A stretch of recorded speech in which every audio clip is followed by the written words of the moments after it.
Imagine that you've been making certain decisions, ABC, for the many past years, and all of a sudden, God reveals to you that you were required or supposed to have been doing decisions X, Y, Z. The question I would like to pose to you is that, would you be willing to actually quit the past year's decisions on ABC and pursue the decisions that God has hinted you on what you're supposed to do all these years? Is this something that you're willing to do? In this video, I'm going to share with you about how I became an active preacher for the past 4 years. And it is a story I wouldn't want you to miss. It's a story I wouldn't want you to miss at all.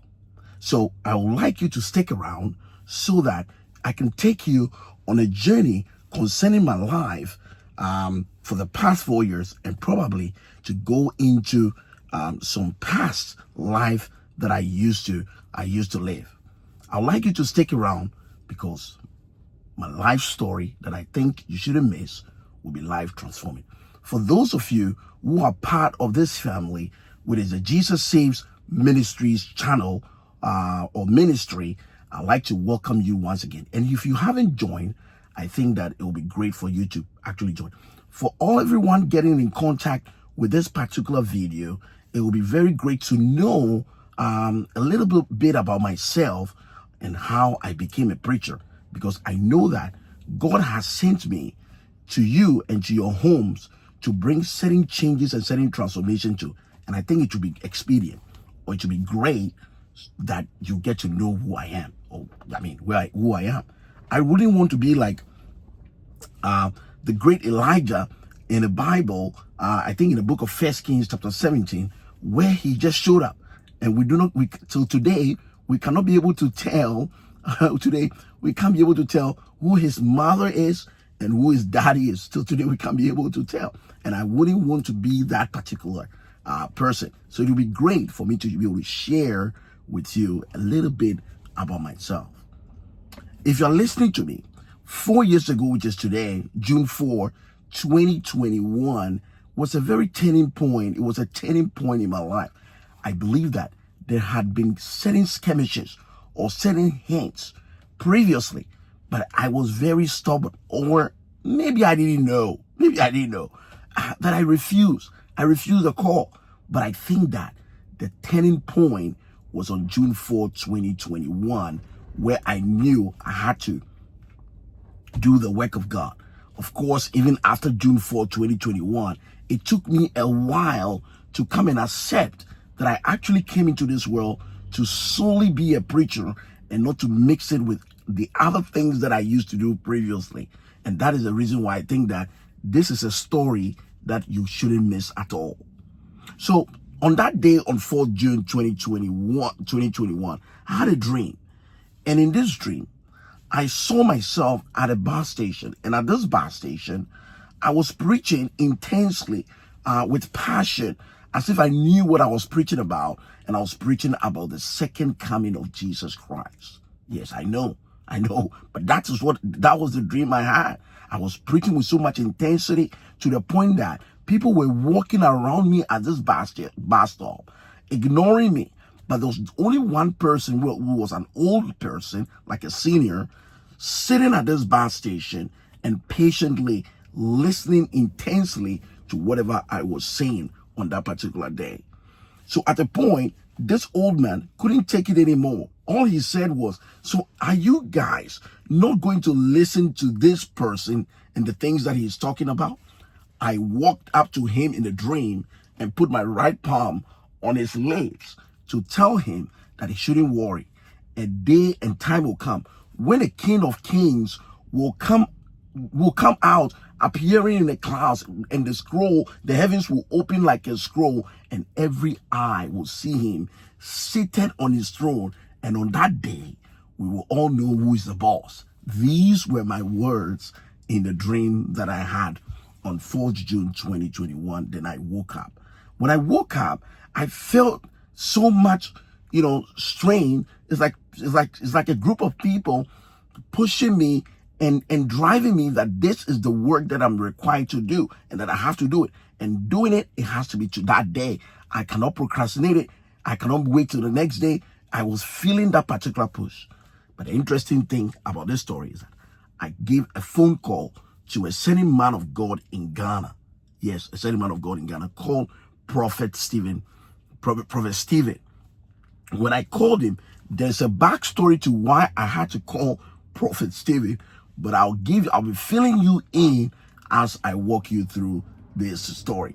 So I called him because maybe let's say 4 months ago, which was somewhere in February 2021, I was studying for my MCAT. Yes, I was studying for MCAT to go to medical school. I had completed a degree in biology and I had to take my MCAT so that I could go to medical school. Now, before this February 2021 that I was preparing for this exam, prior to this particular exam, I had met a certain lady in the summer of 2018, and this lady, I don't know the name, I've forgotten the name, but she was an Indian American, and I was tutoring her calculus. So it was somewhere June, July of 2018. I was tutoring her calculus as one of her requirements to go into a PharmD program. She was going to School of Pharmacy to be a pharmacist, and one of the classes she had to satisfy that requirement for was calculus. And I was the one tutoring her in this particular subject. According to this lady, when we met, anytime we finished classes, she would let me know that there's something about me, and that anytime I tutor her, she feels goosebumps. She feels like, I had a certain gift. That's what she was telling me. And that she thinks I'll be a very wonderful medical doctor, and that what she's experiencing, many medical doctors do not have that particular gift. And that she thinks that with the gift that I have, if I become a medical doctor, it will actually be able to help people. And that she feels that prior to them meeting me, or prior to me, diagnosing their problem, just the interaction I'll be having with them, they will feel better, much more better, before any medication will actually be administered to them. So it was so touching and revealing. I was taken aback, and I was like, I was a bit shocked. I was a bit shocked because I feel like this lady knew something more, knew my life more than I probably knew myself. I thought it was a joke. So the next few days on our meetings, this lady brought me books, brought me MCAT materials. She brought me MCAT materials so that I could go to medical school, trying to fuel the idea that she has sold me, that she wants me to go to medical school. I was like, wow. So when that happened, I needed to pay particular attention to myself, because I felt like this lady knew much more about me than I knew myself. So I decided to take interest in observing myself. And I found out that I was somebody, when I see people in pain, I feel like I have to help them or have to do something about it. So like, for example, if I see somebody in a cast who's injured and is in a cast, I'll sometimes walk to the person and would like to talk to the person, hey, how far is the timeline or milestone of your injury, or when are you going for the next, visit, and things like that. So when that happened in the space of 2 years, I noticed that there's some bit of truth in what this lady was saying. Now, mind you, I'd never done science before. All my background was an MBA in accounting. I had a master's in economics prior to that July 2018. I got my MBA in accounting in 2011 in Ghana. I got my master's in economics in 2015 in University of New Hampshire, Durham, New Hampshire, in the United States. So that was my background. And I had a bachelor's in 2006, also from Ghana, in a business school, University of Ghana Business School, where I got a degree in business administration, and I'm also a chartered accountant, an ACCA guy, also in the year 2006. So I had a first degree from business school in Ghana. I had an MBA in accounting, a different business school called Gampa in Ghana. I also had a master's in economics from another business school here in the United States. Yes, a business school. Yes, the school I went to, the business school, was running together with economics. So the economics department was under a business school called the Paul College of Business and Economics. So the third business school that I went to, I did my master's in economics there. And then I also had the ACCA, which is also accounting. It was accounting and finance heavy. And I also had another professional certification called the Certified Investment Advisor from the Ghana Stock Exchange in Ghana. So proud to meeting this lady in July 2018. I've never done sciences. That was in my background. But I've done, of course, like I said, finance, accounting, economics, math, statistics, and things like that. All right. So I was a bit worried that, yes, in as much as I can feel a certain, truth in what she was saying, I feel like, how am I going to be able to have the competency to go through a medical program? But the lady was telling me, the way you're so good in calculus, I believe you'll be very, very good in physics and chemistry, and you will find your way around doing well in bio. So I decided to, take the prereqs for me to satisfy the requirement to take MCAT and go to med school. So in January of 2020, which was before COVID was going to hit, I set out to do that particular program. So I set out. I went through all that. I don't want to save you. I want to save you a lot of time because a lot of things happen. But I was able to go through, navigate, and I did so many credit hours because I felt that medical journey, was going to be competitive and tough. So I did all the calculus classes. I took about 5 calculus classes. I took about, I think 5 biology classes, 4 or 5, chemistry classes, 2 physics classes. And then the school approached me and said, you know what, the way you have done so many credits, we think that it would be great for you to, take some general ed classes and we can award you a degree in bio. And I was like, that's a great, in as much as that wasn't my goal, I was like, I'll do that. So I ended up doing that and getting a biology degree. And that was what was setting me to this February 2021, where I was preparing for the MCAT exam. So I hope I've filled you in on why I was taking an exam in February 21 concerning MCAT. Now, on this day when I was studying, I heard a voice in my ear, and the voice says, when you go to Ghana, ask your wife about a man of God she met. So when I heard that, I thought it was my own mind, my own imagination. So I wanted to, dismiss that. But on the other side of my thinking, I was like, I have nothing else to lose if I ask her. So I asked her, and she says, oh, yes, I met this man of God 3 years ago. And that she met her once. According to her, she met him once. And that she doesn't know how she's going to reach this particular man of God. So I told her and I asked her, okay, where did you meet him? She says that he met the man of God at a bus station. That's what she hinted to me. So when she said that, I said, okay, why don't we go to that particular bus stop? So we went to that particular bus stop, went there, and we were told that this prophet Stephen doesn't come there anymore, and that he hasn't been there for a long time.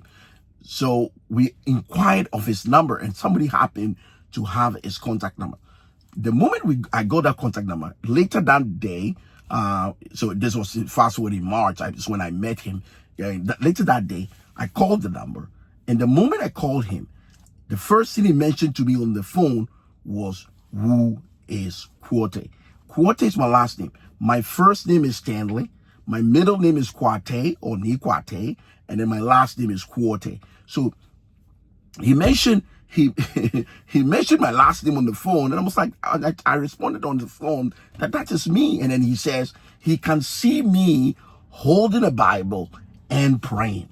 Not that he see me he see me that I'm on the other end of the phone holding a Bible and praying, but he's actually seeing me not on the other side, but he's seeing me in a vision. He has a gift of vision, so he could see me while I'm on the phone. He could see me like on the screen. He's seeing on the screen that he's seeing the man with a Bible and he's praying. So that was chilling. That was so shocking, to hear. And I became more confused, because my mind was already set up to go to medical school, and I'm hearing all this, about holding Bible and praying.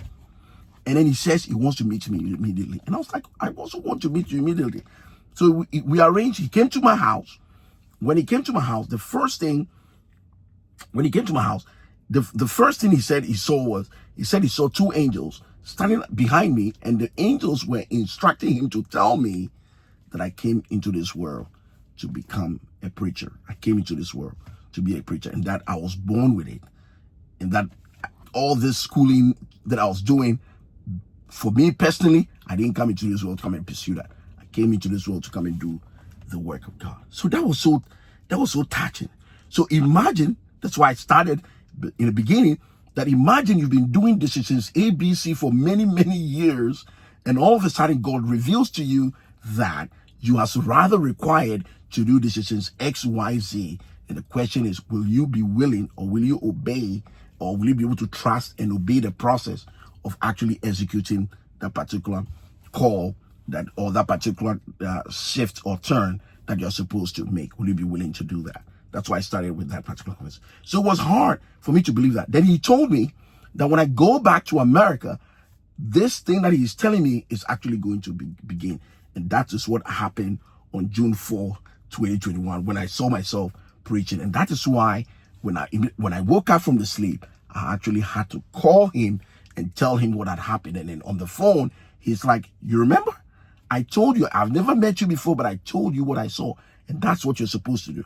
So my concern to him was, I live in America. It's not like Ghana where you can be in any street corner and be preaching.